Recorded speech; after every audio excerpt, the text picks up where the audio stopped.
Good morning everyone, সবাই কেমন আছো? আশা করি ভালো আছো। আমি তো ভালো নেই, কারণ আমার প্রচণ্ড জ্বর এসছে। বাপের বাড়ির ওয়েদার, এখানকার ওয়েদার, বাপের বাড়ির জল, এখানকার জল সব মিলিয়ে মিশিয়ে তারপরে যখন আসছিলাম কলকাতা হয়ে, ওই স্টেট বাসের জানালার পাশেই বসেছিলাম, না গরম হাওয়াটা নিতে পারছিলাম না। মানে সেই একার ব্যাপার। ওই যাই হোক, মোটামুটি শরীরটা ভীষণ খারাপ। তো আজ এটা ছিল আমার কয়েকদিন আগের একটা ভিডিও, তোমাদের কাছে শেয়ার করে। এই যে আজকে ছিল ডাল, আলু সেদ্ধ। আমার আলু সেদ্ধটা উচ্ছে দিয়ে সেদ্ধ করা ছিল। আর এখানে ছেলে এবং মামার ঘর থেকে যে আচার নিয়ে এসছে সেটা খাচ্ছে। আর ঢ্যাঁড়সের একটা রায়তা হয়েছে, আর লাউয়ের বড়ি দিয়ে ঘন্ট হয়েছে।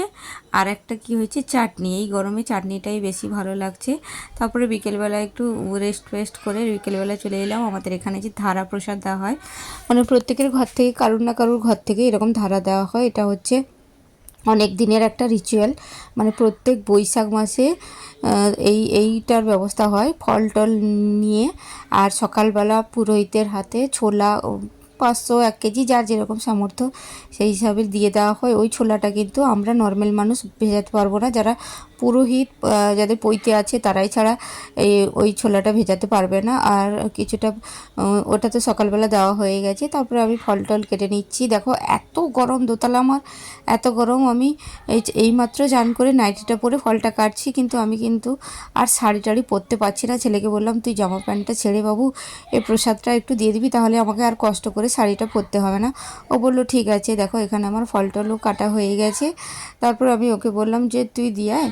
তো ও এই হাতটা ধুয়ে এলো, দিয়ে নিয়ে যাবে এক্ষুনি। আমি ওর পেছন পেছন যাব, কিন্তু আমি মন্দিরে উঠবো না। মানে মন্দিরে উঠবো না এই কারণে, আমি যেহেতু নাইটি পরেছি। আর পুজো টুজোর সময় দেখবে শাড়ি টাড়ি পরলে ভালো লাগে, কিন্তু আমার এই মুহূর্তে শাড়ি পরার একদম মানে ইচ্ছেও নেই, আর ভালোও লাগছে না।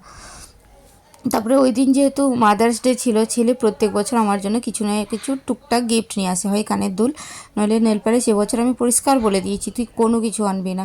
ওই জন্য ও ভাবছে যে মামাকে কিছু খাবার দেওয়া যাক। ওই যে 3 রকমের আলাদা আলাদা ফ্লেভারের খাবার নিয়ে চলে এসছে।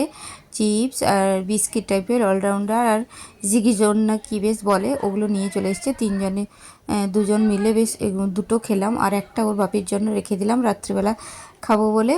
তো ছেলে আমাকে টুকটাক টুকটাক কিন্তু প্রত্যেক বছর মাদার্স ডেতে কিছু গিফট দেয়। আর সন্ধ্যাবেলা সত্যি কথা আমি খুব সারপ্রাইজড হয়ে গেছি।